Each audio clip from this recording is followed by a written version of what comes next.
A1 hospital, doctor B.A.K. चंद्र, MBBS MD, paediatric, बाल्य एवं शिशु विशेषज्ञ। हमारा पता है सोनकर सिटी LIC ऑफिस के पास, Bilaspur road, Mungeli. Mobile number 7999875001।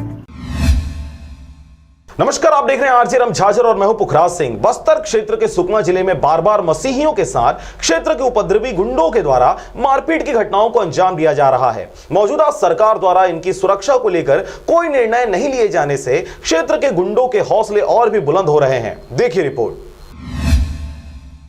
धर्मनिरपेक्षता की बात करते हुए पूरे विश्व में आवाज मुखरित करने वाले भारत देश में इन दिनों धर्म के नाम पर अधर्म का खेल खेला जा रहा है।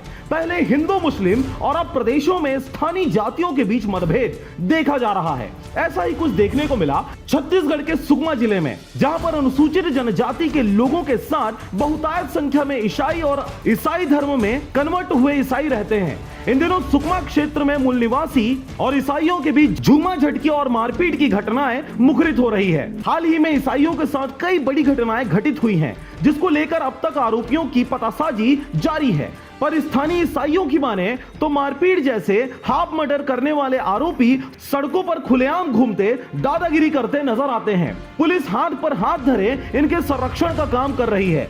आज दिनांक 25 तारीख को सुकमा जिले के ग्राम सिंघावरम में थाना गांधीराज पड़ता है, जहाँ फिर से मसीह परिवारों के ऊपर पे भीड़ ने मारपीट किया है और मसीह लोग काफी इंजर्ड हुए हैं, जिनका इलाज अभी सुकमा अस्पताल में चल रहा है। ऐसी घटनाओं पे सरकार ध्यान दे और सुकमा पुलिस प्रशासन से मेरा निवेदन है कि वे जल्द से जल्द दोषियों को गिरफ्तार करे, ताकि दूसरी बार ऐसे हमला ना हो, लोगों को कानून का डर रहे। देश सहित छत्तीसगढ़ प्रदेश में अल्पसंख्यक ईसाई वर्ग के संरक्षण और संवर्धन को लेकर मौजूदा सरकार तनिक भी संजीदा नजर नहीं आ रही।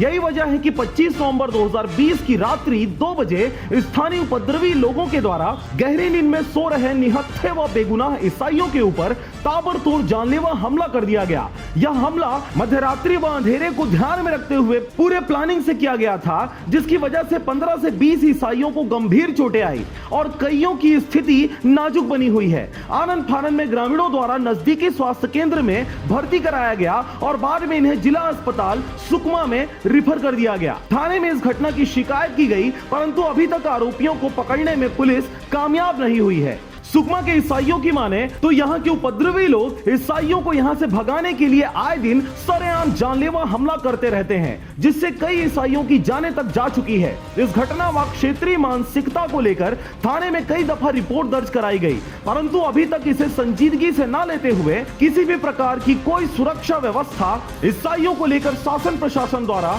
उपलब्ध नहीं कराई गई है, जिसकी वजह से डर के साए में ईसाई तबका खुद के देश में गुलामी झेलते नजर आ रही है। आपको बता दें कि कुछ दिनों पहले कोंडागांव जिले में भी ऐसी ही एक बड़ी घटना घटित हुई थी, लेकिन न्याय के लिए जिला प्रशासन से रात दिन गुहार लगाने के बावजूद भी पीड़ित पक्षों को कानूनी धाराओं का सामना करते हुए अपने हक की लड़ाई लड़नी पड़ी, परंतु फिर भी संतुष्टि पूर्वक न्याय नहीं मिल सका। और अब सुकमा में ईसाई व मसीही लोगों पर जो हो रहा है वह निंदनीय व शर्मनाक है। निश्चित ही इस विषय पर मौजूदा सरकार को ध्यान देते हुए अल्पसंख्यक मसीही व ईसाई जनों की सुरक्षा को ध्यान में रखते हुए कार्रवाई करने की आवश्यकता है। सुकमा से ब्यूरो रिपोर्ट आरजे रमझाझर।